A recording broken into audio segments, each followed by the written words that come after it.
Bonjour à toutes et à tous, et bienvenue dans ce nouvel épisode de notre série consacrée à l'art de la constance. Avant d'entrer dans notre nouveau chapitre, faisons un bref retour sur ce que nous avons déjà exploré ensemble. Grand 1, nous avons découvert pourquoi la constance est plus puissante que la motivation. La motivation, telle une étincelle, peut s'éteindre rapidement, tandis que la constance, comme un feu entretenu, nous porte bien plus loin dans nos projets et nos rêves. Grand 2, nous avons identifié les ennemis de la constance et appris comment les dépasser. Procrastination, distraction, manque de clarté. Nous avons vu que ces obstacles ne sont pas une fatalité, mais des défis à transformer en levier. Grand 3. Nous avons appris à créer un environnement favorable, car notre cadre de vie, nos habitudes et les personnes qui nous entourent influencent directement notre capacité à rester constant. Aujourd'hui, nous ouvrons une nouvelle étape, dans le 1000 Grand 4, la constance face à l'échec et au doute. Parce que oui, rester constant quand tout va bien est une chose, mais persévérer lorsque les résultats se font attendre ou que les difficultés s'accumulent, c'est là que tout se joue. Dans ce chapitre, nous allons explorer. Petit 1, accepter l'échec comme un professeur, comprendre que chaque chute est une leçon, pas une condamnation. Petit 2, reprogrammer son dialogue intérieur, transformer le doute en un moteur plutôt qu'en un frein. Petit 3, trouver de nouvelles stratégies, ajuster sa méthode sans abandonner sa vision. Petit 4, s'appuyer sur des histoires inspirantes, puiser de la force dans les parcours de ceux qui ont persévéré malgré tout. Alors, installez-vous confortablement, ouvrez vos esprits et laissez-vous inspirer. Bonne écoute à toutes et à tous. Petit 1, accepter l'échec comme un professeur.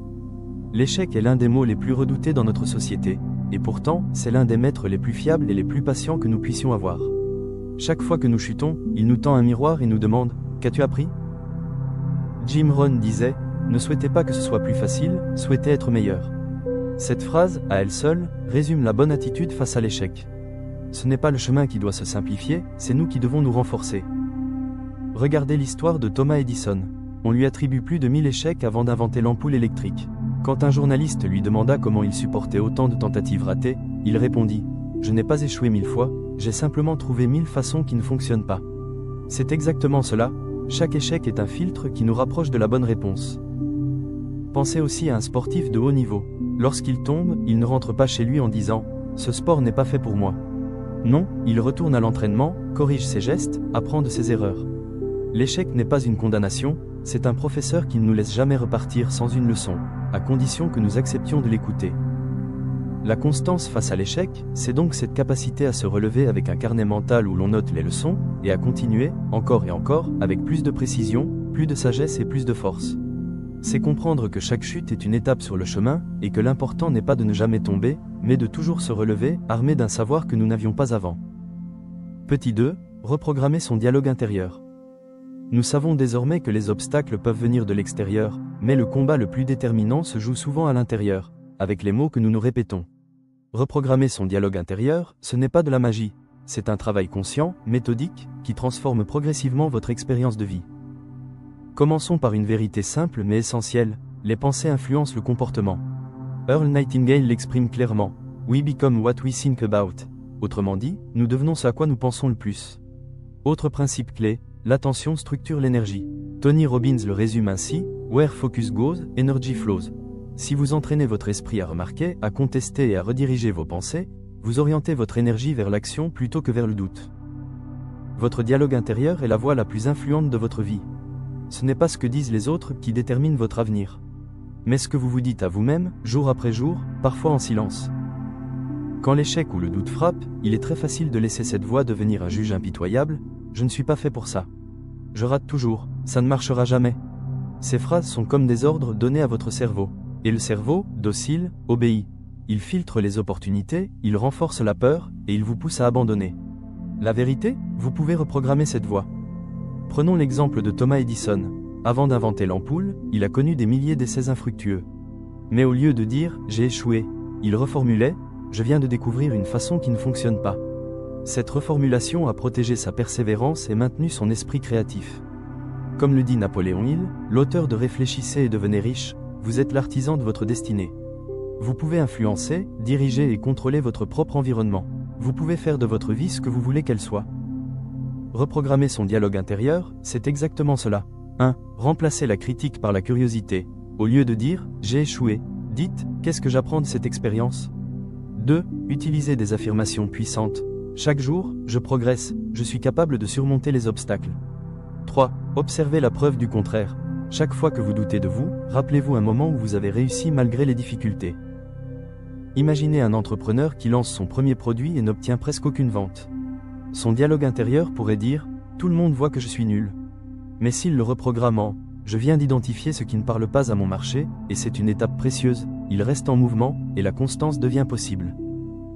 Car voici le cœur du message. Votre dialogue intérieur peut être un saboteur ou un coach personnel. Et dans le combat contre l'échec et le doute, choisir un coach intérieur bienveillant et exigeant est l'une des armes les plus puissantes. Petit 3. Trouver de nouvelles stratégies. Ajuster sa méthode sans abandonner sa vision.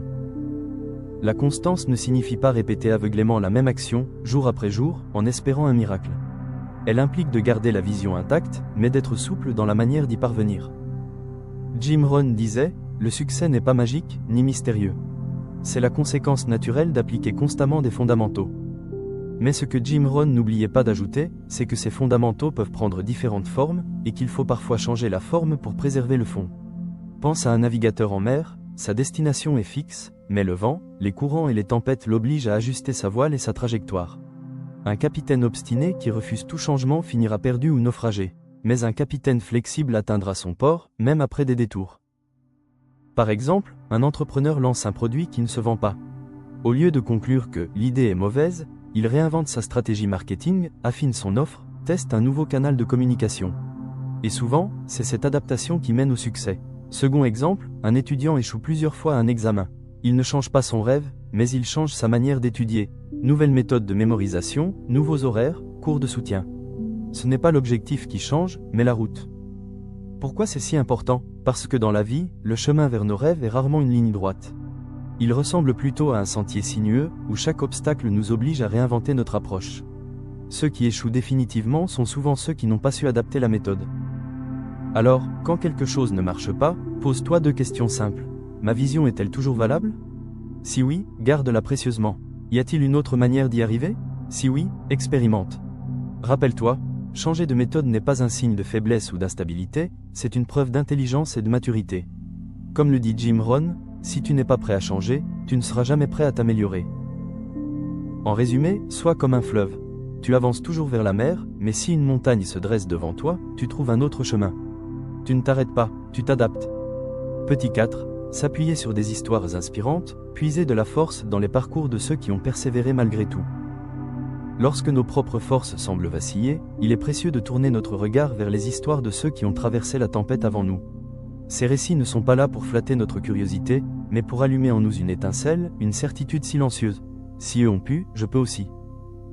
Prenons l'exemple de Thomas Edison. On raconte qu'il a effectué plus de 1000 tentatives ratées avant de mettre au point l'ampoule électrique. Interrogé sur ses échecs, il répondit « Je n'ai pas échoué 1000 fois. L'ampoule était une invention de 1000 étapes. Cette vision transforme chaque obstacle en marche et non en mur. » Ou encore J.K. Rowling, qui avant Harry Potter, vivait dans une précarité profonde, élevant seule son enfant et accumulant les refus d'éditeurs. Elle n'a pas vu ces refus comme la fin de son rêve, mais comme la preuve qu'elle devait persister jusqu'à trouver la bonne porte à frapper. Tony Robbins dit « Les histoires que nous nous racontons façonnent notre vie. Changez votre histoire, et vous changerez votre vie. » Cela signifie que puiser dans l'histoire d'un autre, c'est aussi se donner une nouvelle narration intérieure. Je ne suis pas seul. Mon chemin est peut-être difficile, mais il n'est pas impossible. Concrètement, s'appuyer sur des histoires inspirantes demande 2 choses.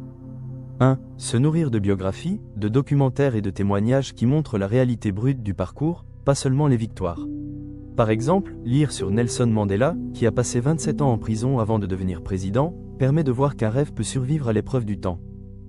2. S'identifier aux points communs, pas à leur gloire, mais à leur persévérance dans les moments ordinaires. C'est là que naît la vraie connexion, celle qui nous pousse à nous lever un matin de plus, même fatigués. Ces récits ne sont pas des contes de fées, ce sont des preuves vivantes que la constance est plus forte que les circonstances. Et à chaque fois que vous sentez vos forces décliner, souvenez-vous, quelque part, quelqu'un a déjà marché ce chemin, et il a laissé des traces pour que vous puissiez avancer.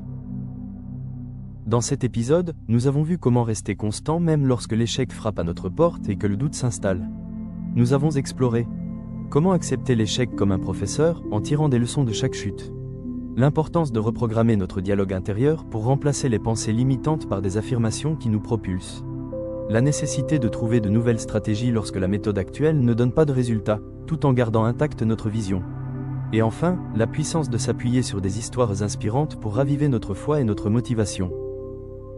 Dans le prochain épisode, avancez pas à pas chaque jour, nous verrons comment progresser continuellement, même lorsque les grands objectifs semblent lointains.